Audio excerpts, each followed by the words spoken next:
ইনশাআল্লাহ সুন্নিয়ত জেগে উঠেছে।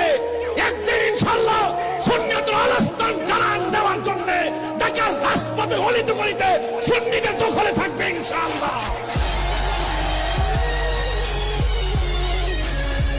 মাজার পছন্দ করে না তারা যারা ইয়াজিদের দালাল, কারণ ইয়াজিদের মাজার নাই। মাজার পছন্দ করে না তারা যারা ফেরাউনের বংশধর, কারণ ফেরাউনের মাজার নাই। মাজার পছন্দ করে না তারা যারা নমরুদের বংশধর, কারণ নমরুদের মাজার নাই। মাজার পছন্দ করে না তারা যারা আবু জাহেলের বংশধর, কারণ আবু জাহেলের মাজার নাই। ঠিক কিনা বলেন?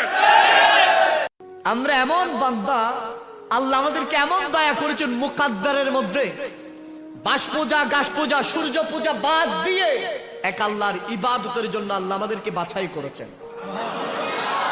আল্লাহ অন্য কোন নবীর উম্মত না করে সৃষ্টি জমিনের মধ্যে শ্রেষ্ঠ নবী, যেই নবীর জন্য আল্লাহ বলছেন আমি আরশ কুরসি লৌহ কলম সাজিয়েছি, যেই নবীর জন্য আল্লাহ জান্নাত বানিয়েছেন, যেই নবীর জন্য আল্লাহ সকল আম্বিয়া কিরামকে পাঠিয়েছেন ক্যানভাসার হিসাবে, আল্লাহ সেই নবীর উম্মত করেছেন। এবং সৃষ্টি জগতের মধ্যে কিয়ামত পর্যন্ত যেই তরিকা শ্রেষ্ঠ তরিকা, আল্লাহ সেই তরিকার অনুসারী বানিয়েছেন। এবং যেই মাযহাব শ্রেষ্ঠ মাযহাব, সেই মাযহাবের অনুসারী বানিয়েছেন। এবং আল্লাহ আজকের এই জান্নাতি জলসার মধ্যে পৃথিবীর শ্রেষ্ঠ জায়গা মসজিদে বসিয়েছেন। সুন্নিরা কেন মিলাদুন নবী করে?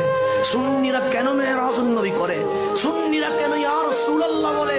সুন্নিরা কেন ইয়া নবী সালাম আলাইকা বলে?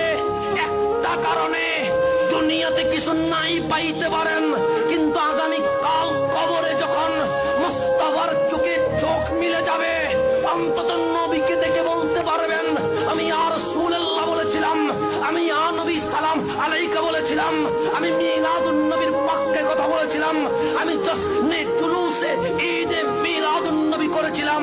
এই মুনকার নাকির আমাকে জিজ্ঞেস করছো মুস্তাফার ব্যাপারে কি বলেছিলাম?